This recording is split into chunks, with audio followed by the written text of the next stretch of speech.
आत्ममन एक ऐसी प्रक्रिया है जिसमें मनुष्य अपने बंधनों से मुक्त होकर अपनी आत्मा की शुद्ध और असली स्थिति को प्राप्त करता है। यह प्रक्रिया सिर्फ मन को शांत करने की नहीं है, बल्कि इसे पूरी तरह से पार करने की है। अब यह सवाल उठता है कि मन को पार करने से क्या मतलब है और इससे क्या होगा। तो देखिए, हमारा जीवन अधिकांशतः हमारे विचारों और भावनाओं द्वारा संचालित होता है। हर विचार एक भावना उत्पन्न करता है और हर भावना हमें एक विशेष तरीके से प्रतिक्रिया करने के लिए मजबूर करती है। यह एक ऐसा चक्र है जिसमें हम अनजाने में फंसे रहते हैं। उदाहरण के तौर पर, अगर किसी व्यक्ति ने आपको अपमानित किया है तो आपका मन तुरंत एक विचार उत्पन्न करेगा, यह व्यक्ति गलत है, मुझे इससे नाराज होना चाहिए। यह विचार एक भावना उत्पन्न करेगा जैसे क्रोध, और फिर आप भावना के आधार पर प्रतिक्रिया देंगे। यह एक स्वचालित प्रक्रिया है और अधिकांश लोग इसी प्रकार से जीते हैं। इस स्थिति में आप वास्तव में स्वतंत्र नहीं हैं। आप अपने मन के द्वारा नियंत्रित होते हैं। आपका मन एक तरह से आपका मालिक बन जाता है और आप उसके आदेशों का पालन करते हैं। आप सोचते हैं कि आप अपने जीवन के निर्णय खुद ले रहे हैं, लेकिन असल में आपका मन ही आपको यह सब करने के लिए मजबूर कर रहा है। आप मान लीजिए कि आप एक ऑफिस में काम करते हैं जहां आपको लगातार नए नए कार्य सौंपे जाते हैं। आपके बॉस का स्वभाव कठोर है और वह अक्सर आपके काम की आलोचना करते हैं। इस स्थिति में आपका मन तुरंत विचार उत्पन्न करता है, मेरा बॉस मुझसे नफरत करता है, मैं शायद अच्छा काम नहीं कर पा रहा हूं, या यहां काम करना असंभव है। ये विचार तनाव, चिंता और असंतोष जैसी भावनाएं उत्पन्न करते हैं और आप चिड़चिड़े हो जाते हैं और हो सकता है कि आप दूसरे के साथ भी वैसा ही व्यवहार करने लगे। आत्ममन का मार्ग आपको यह सिखाता है कि आपको इस स्थिति में अपने मन को एक दर्शक के रूप में देखने के लिए प्रेरित करना है। जब आपके बॉस आपकी आलोचना करें तो आप इसे केवल अनुभव करें, बिना किसी प्रतिक्रिया के। आप कोई एक्शन नहीं लें। आप इस आलोचना को एक विचार के रूप में देखें और इसे सिर्फ एक घटना के रूप में स्वीकार कर लें। आप मन के विचारों और भावनाओं में नहीं बहें, बल्कि उनसे ऊपर उठकर उन्हें देखें। इससे आपको आंतरिक शांति मिलेगी और आप तनाव के बावजूद एक स्थिर और शांतिपूर्ण स्थिति में रहेंगे।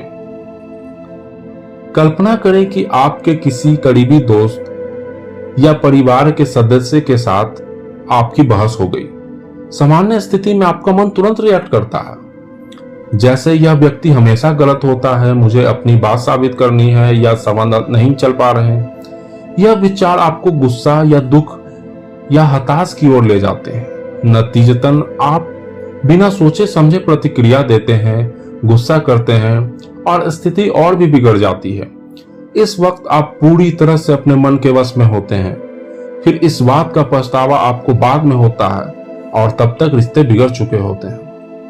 आत्ममन की प्रक्रिया यहां आपको यह सिखाती है कि कैसे अपने मन के इन विचारों को पहचानें और उनसे ऊपर उठें। जब आपके मन में गुस्सा या दुख के विचार आते हैं तो आप सिर्फ उन्हें एक दर्शक की तरह देखते हैं, बिना उनसे प्रभावित हुए।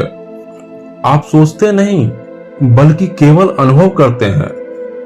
इससे आपको इस स्थिति को न्यूट्रल और ट्रांसपेरेंसी के साथ देखने का मौका मिलता है, जिससे आपकी प्रतिक्रिया बैलेंस्ड और समझदारी भरी होती है।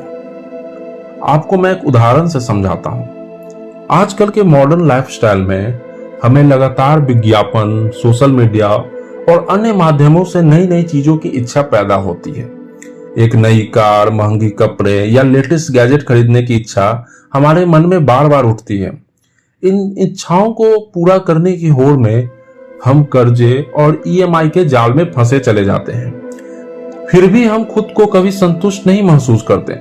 हम सोचते हैं कि अगर मेरे पास यह होता तो मैं खुश होता, लेकिन यह सच्चाई नहीं है। इस इच्छा को पूरा करते ही आपको दूसरी इच्छा और पैदा हो जाती है।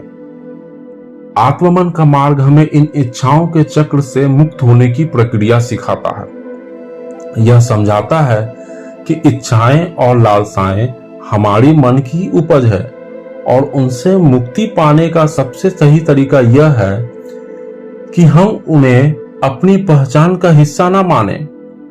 जब हम समझते हैं कि इच्छाएं केवल मन के पैटर्न हैं और उनसे बाहर निकलकर जीवन को उसी रूप में स्वीकार करते हैं जैसा वह है, तो हम एक गहरे संतोष का अनुभव करते हैं। यह संतोष किसी बाहरी वस्तु या परिस्थिति पर निर्भर नहीं करता है, बल्कि आंतरिक स्वतंत्रता और शांति से आता है। आत्ममन का मार्ग इस भ्रम को तोड़ने का है। इस प्रक्रिया के पहली चरण में आपको यह समझना होता है कि आप अपने मन के गुलाम नहीं हैं।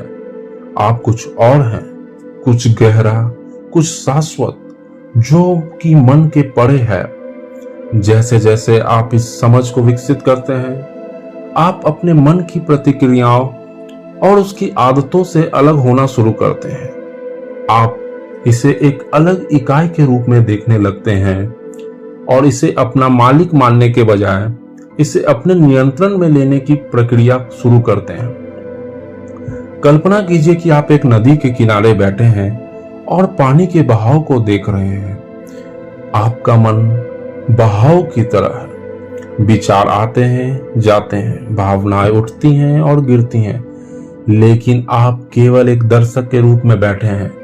आप उन विचारों और भावनाओं से प्रभावित नहीं होते, आप सिर्फ उन्हें देखते हैं, अनुभव करते हैं, लेकिन प्रतिक्रिया बिल्कुल भी नहीं करते। यह नो माइंड की स्थिति है। यह वह स्थिति है जहां मन पूरी तरह से शांत हो जाता है और आप सिर्फ अनुभव करते हैं बिना किसी प्रतिक्रिया के। अब कई लोग यह सवाल पूछते हैं कि अगर हम अपने मन को पार कर लें तो क्या हम पागल हो जाएंगे?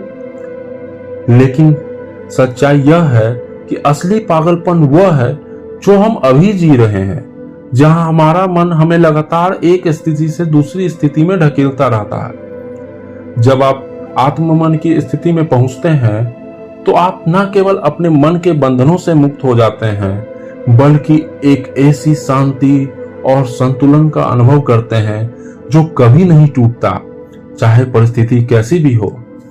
यह स्थिति ना तो सकारात्मक है और ना ही नकारात्मक। यह एक संतुलित स्थिति है जहां आप जीवन को उसी रूप में स्वीकार करते हैं जैसा कि वह है, बिना किसी पूर्वाग्रह या किसी विचार के हस्तक्षेप के।